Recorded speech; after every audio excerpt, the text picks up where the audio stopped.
Kee Marcello on guitar!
Hi, my name is Kee Marcello, and this is my guitar video, as you might suspect already.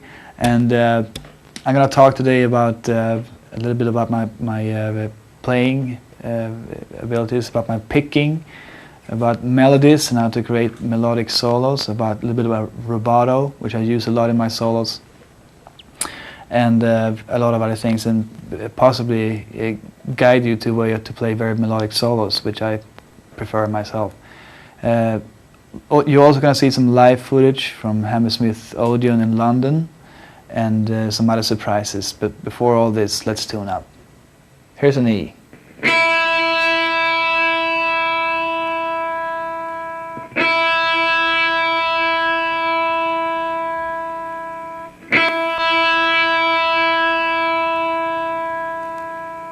Here's some B.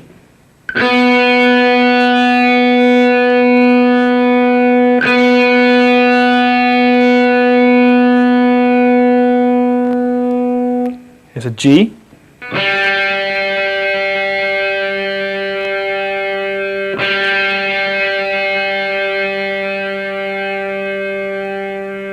Here's a D.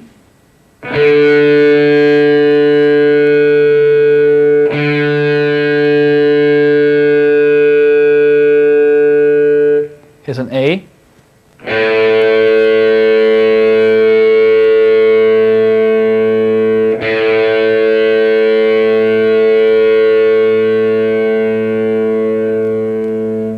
And here's an X. Just kidding. Here's an E.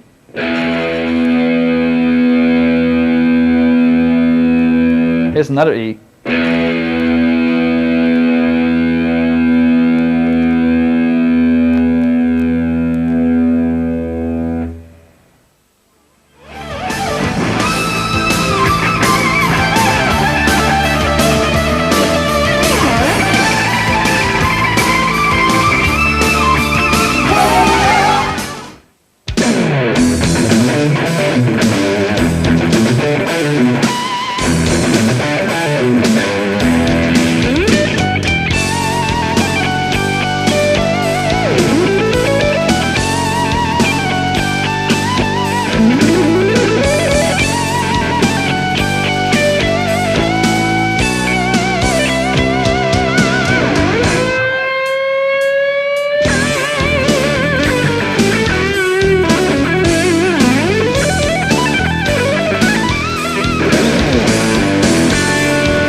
Okay, now I'm going to explain a little bit about the different parts of this solo and how it's put together so you can play it yourselves.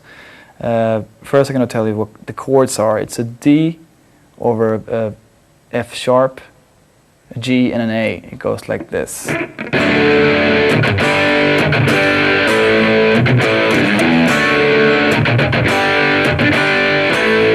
And I normally start my solos with try to build something from a melodic part. And the idea for this is basically a vocal melody. It goes like this.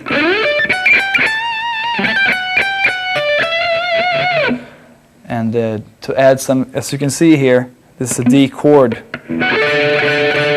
And since all these three chords belong to the key of D major,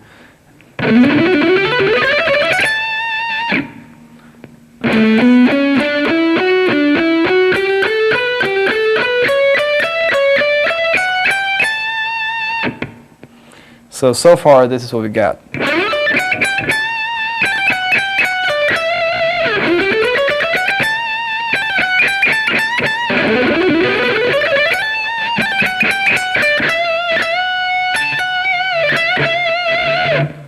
Now what you just saw is an example of tension and release, which is a classical term, and I'm trying to build some tension into a very melodic part. I'm using the fast runs, well, a little bit to show off, if you know, to be frank, but also to grab the listener's attention for an intense melodic part.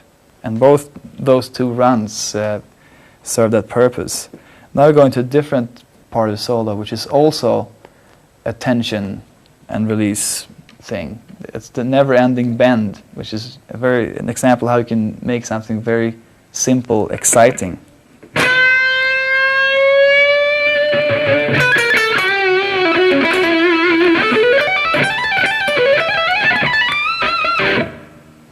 Now I'm going to break down the last lick for you here. It's kind of fast. I can show it to you slowly once.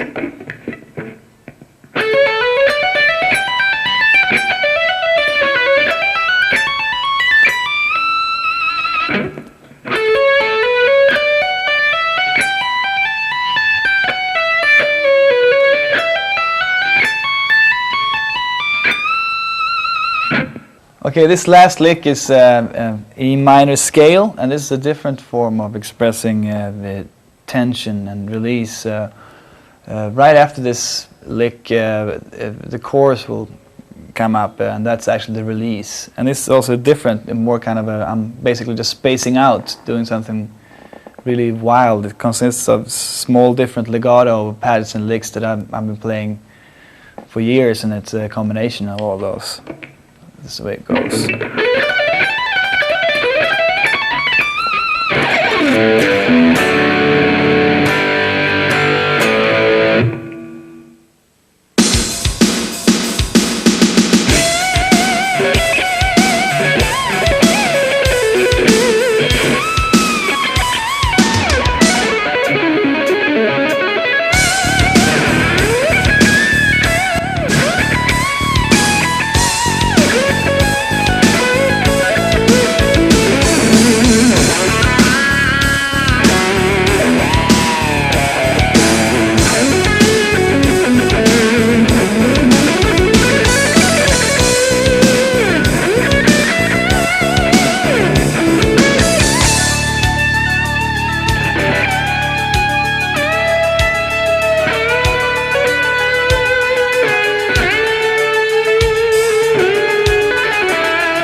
This solo from the Other's World album is it's got a different start to it. It's actually drums and guitars rocking out there before we reach the chord changes for the actual solo, which is basically a verse and a bridge. And the chords in the verse goes like this.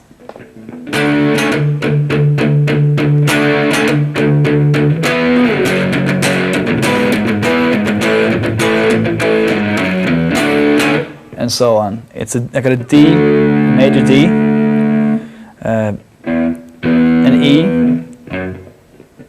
F sharp minor, E over G sharp, and an A. And before this, I'm playing a F sharp minor scale together with the drums, where I'm doing some radical blues bends. It goes like this.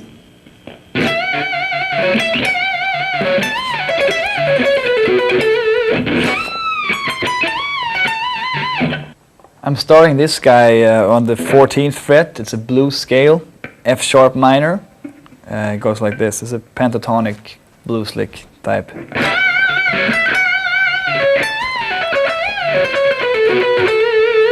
And then I'm going up to the 19th fret, but I'm still playing a blues scale, but in a different position.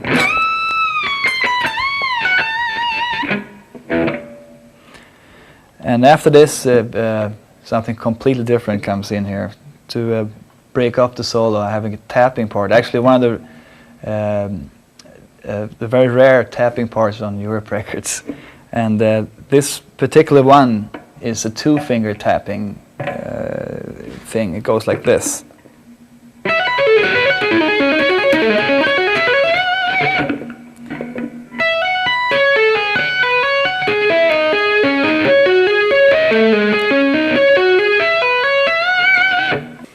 And that comes the very melodic part of the solo, which is might as well have been a vocal part. You know, here again, somebody could have been singing this stuff. But since I'm a guitar player and I need to play guitar solos, I play on guitar, of course. This is the way it goes.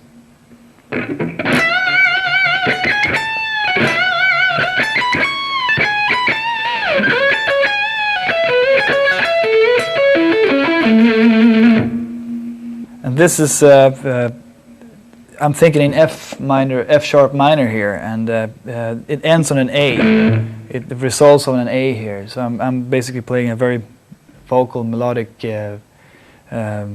singing, if you wish, melody over these chords, as opposed to the confusing tapping tension I had before. Now I'm releasing it in a very happy sounding melodic thing, which leads us over to the next part of the solo.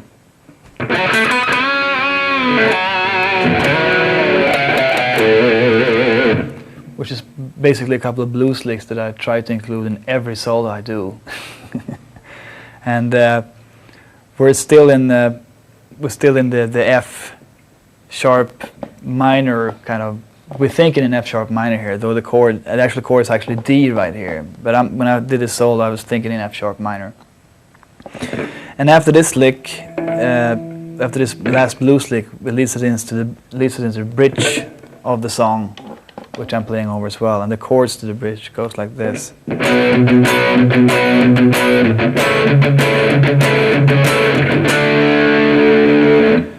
It's a B minor, A major over C sharp, and a D. And this is what I play over this.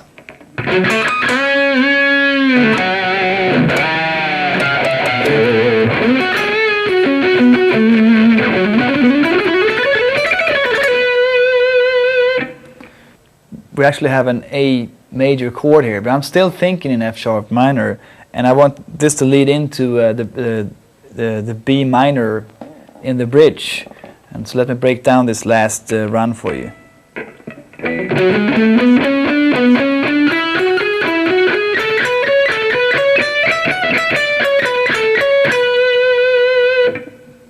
And this last fast run in F sharp minor was actually building up for the climax in the solo, which is actually the very melodic last part. It goes like this.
Now this solo is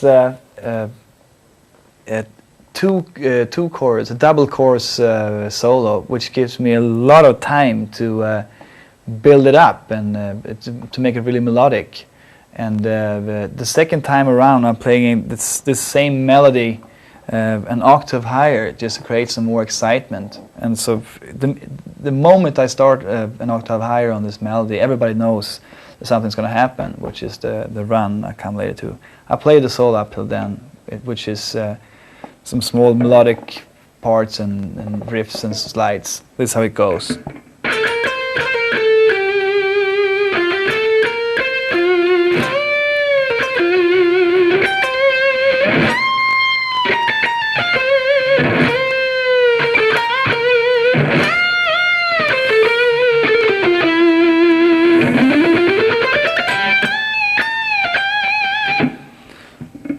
Now this last run, I can break it down for you.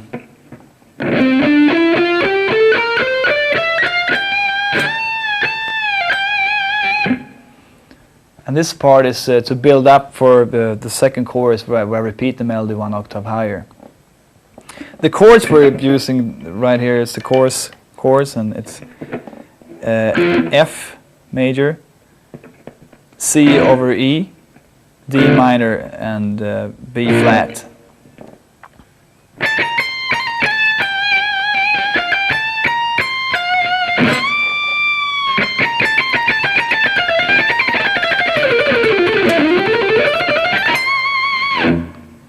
In this lick, I'm playing F major scale. It's basically three parts of the solo, which is interesting, where I'm starting the run.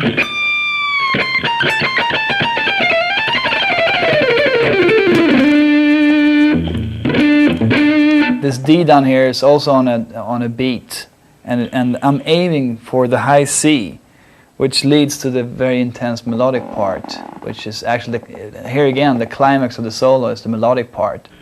Let me show it to you slowly.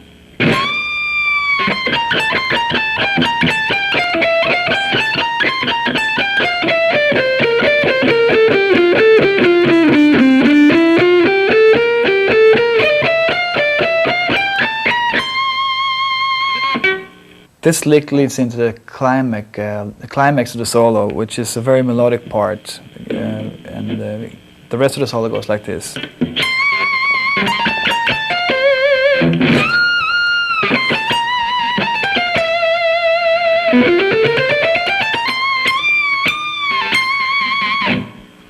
This last run, let me break it down for you.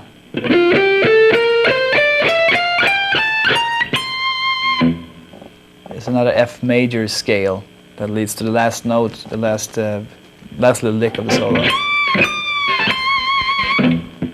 I gotta try to explain the concept of rubato for you guys. This is something I do a lot of my solos. As opposed to playing notes, every note in perfect time, I'm playing freely within a couple of points in the solo, a couple of bars in the solo. And I can slow down and speed up as long as I have a couple of marks in the solo where I know where I am, and I can always feel the beat where I'm at. So even if it rubs against the beat, I know that I know where the beat is, and I can slow down and speed up. And the main thing is of course to aim for this note, which is in this case a C, a high C. And we made a computer program out of this solo, and we're going to let the computer play it, which it's going to play the solo very strictly, just the notes, as opposed to my rubato technique where I'm slowing up and speeding down and just playing. It's a feel thing. Here's how the computer plays it.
The next song I'm going to play for you is called Hammer's Heart. It's a song I wrote for a guitar solo on Europe's The Final Countdown World Tour.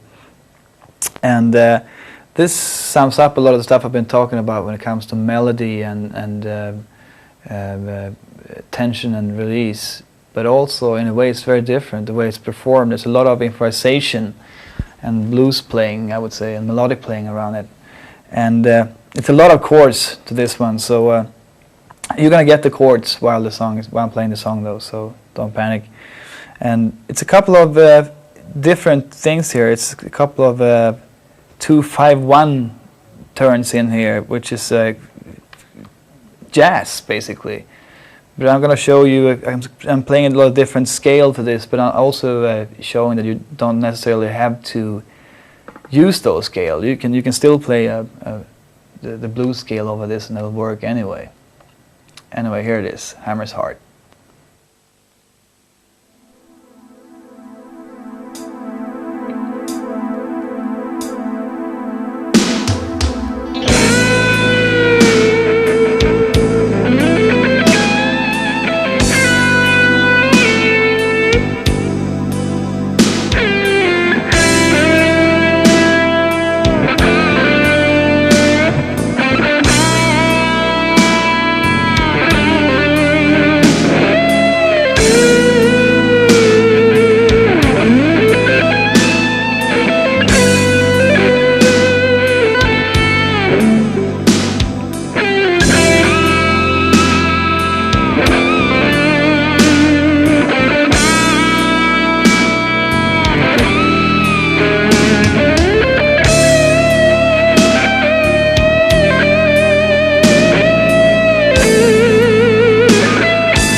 This is the flight of the bumblebee, and this has got a lot of interesting problems. First of all, it's basically a chromatic, so it's a finger killer. It's also a very good practicing scale. Let me play it slowly for you.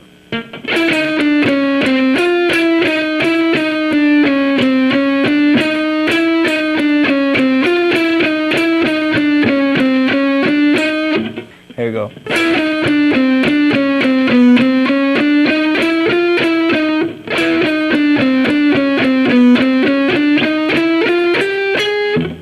Now, if you play this with 4 fingers, it's a tremendous, very difficult one, but a tremendous warm-up for fingers, where you're actually using all 4 fingers in different positions, especially the second part of it.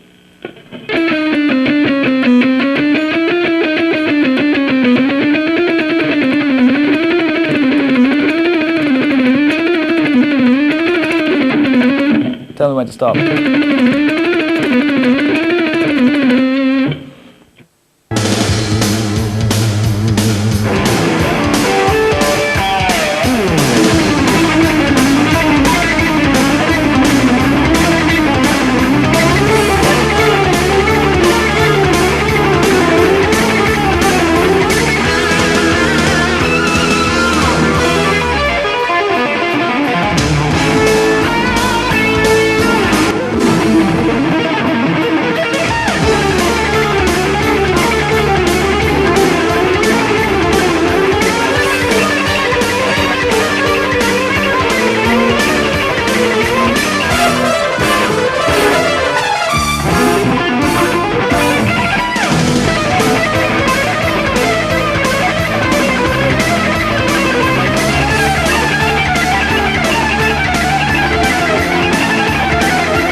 Flight of the bumblebee is one of a lot of exercises I have to improve my picking technique, and I call them caprices because some of them sound slightly classical, you know, like Paganini's Caprices. It's a killer album, by the way. Check it out. And here's some of the patterns that I use. For instance, this one I picked up from Al Di Meola when I started off playing. It's something he did on the record.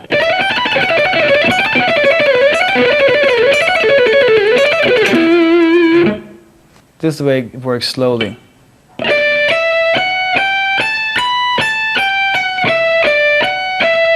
New position.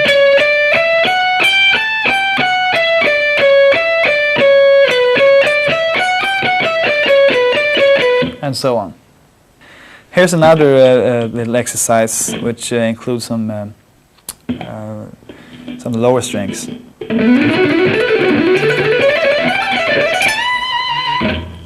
And now slow.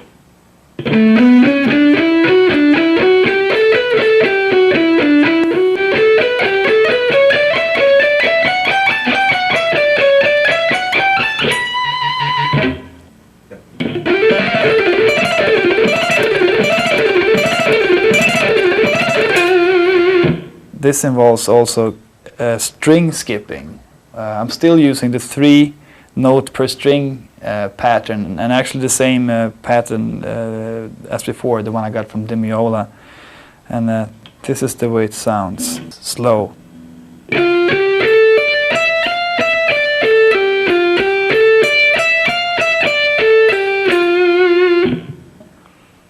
As you see, the system here is I'm skipping the B string here, and out of this exercise I made a caprice, a little song, not to be confused with actual music. This is just an exercise. This is the way it sounds.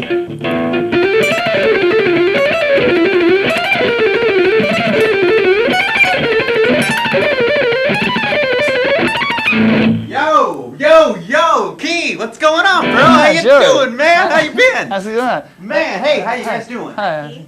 We're doing fine. Hi, how are you doing? Hey, man. Guys, this is not the best time actually. I'm trying to shoot a video here, and the crew is getting paid and stuff. They're doing kind of lame work, but I mean they're still getting paid and stuff. So Man, it sounds. Hey, let's go have some Indian food, man. It sounds good out there. You're finished, right? no, I'm Swedish actually. But can you come back tomorrow instead? I guess so. Yeah, that would be a better time for me. Alright. Okay, guys. Okay, well, I'll talk to you later. Okay, see you later. Bye. Bye, Kee. Bye.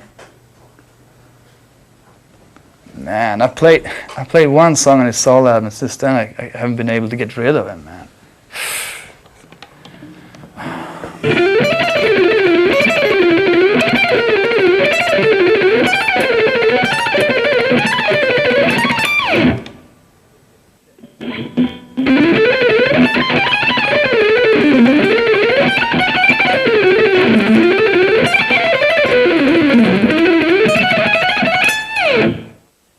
I'm gonna break that one down for you. This is also a string skipping caprice. It's the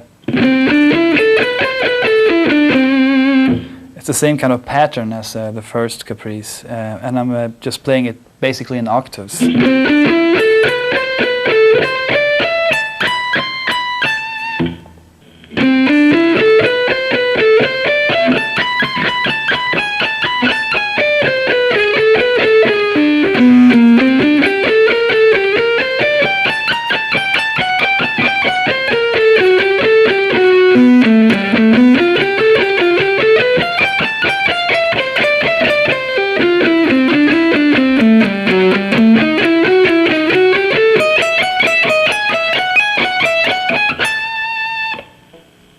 And this brings us to pentatonics, which I use a lot in my solos, and there's a lot of way of playing pentatonics, and I picked 3 examples here of doing it. This is my favorite one, where I'm using the 3-note per string method, but I'm playing I'm repeating some of them. I'm going to show you a pattern here. I'm in A minor here.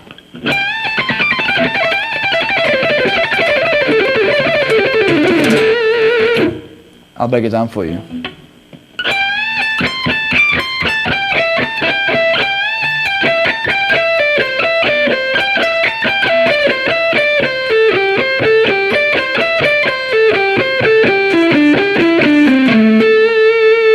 Here's another one in A minor for you.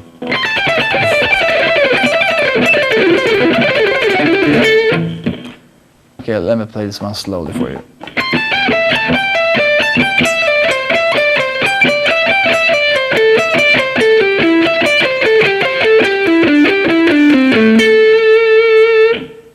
Now I'm going to play E minor pentatonic, which is again a 3-note per string thing, but since it's pentatonic, it means really long stretches. I'll show you how it works.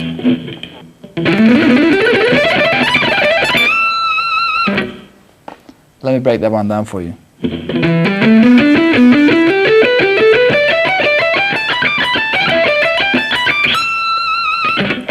I mentioned earlier that in a dream world, to start picking very fast, you should need like a 1-string guitar or something, and this is actually something like that. It's a pentatonic 1-string exercise. It goes like this.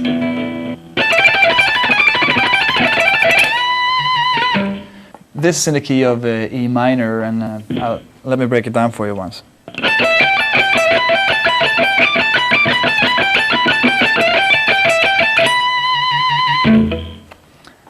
And this is how I'm using this in a song. This one is called All or Nothing.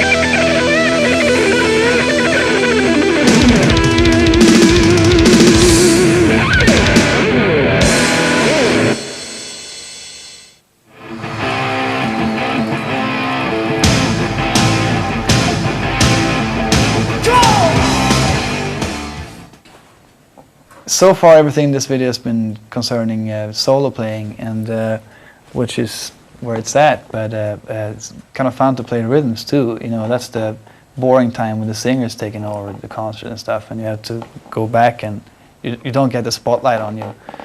So, but you can make the best out of the situation, and I'm going to show you a couple of ways to play rhythms with some solo licks in there. It's stuff that I basically developed when I'm the only guitar player in the band in Europe, so I had to kind of fill and play rhythm at the same time. Here we go, Mine in the Gutter.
These are the basic three chords for Mine in the Gutter, for example.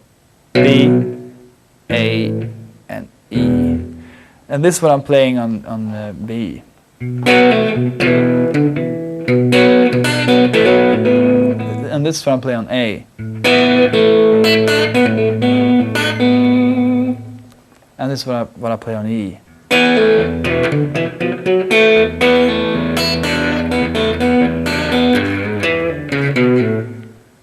So basically what I'm doing here, I'm using the B blues scale and just changing the bass notes and sometimes a fifth.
As for the ballad Homeland, I'm using a slightly different approach. The chords there are C, G, and A minor, and I'm basically using the pentatonic scale for each chord, and I'm still doing 2-string riffs.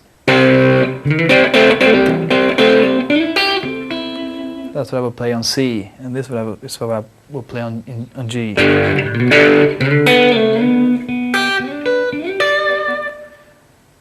And this is what I would play on A.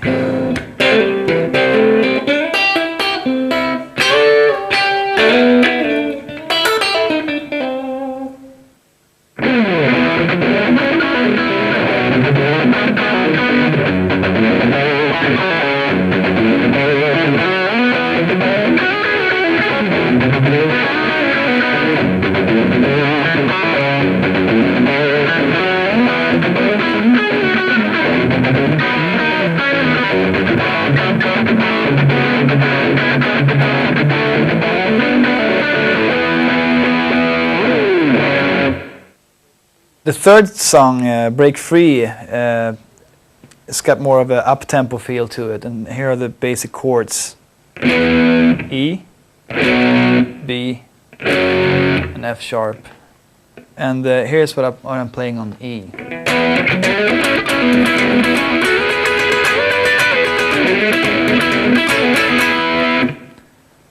And here's what I'm playing on B.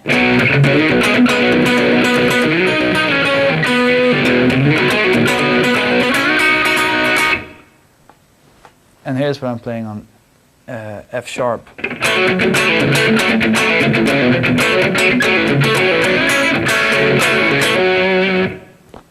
So basically what I'm playing here is in E I'm playing the E major pentatonic scale, and B, the B major pentatonic scale, and the F sharp minor pentatonic scale. Okay guys, I think we have to wrap this up now. The neighbors are complaining and stuff, and I really gotta go, but I had a great time doing this. I hope you did too, but the only problem is that some of you guys were in the totally wrong position, so you should like work on that and practice. And remember, practice is the only way to get women in the rock and roll business. So keep up the good work and take it easy.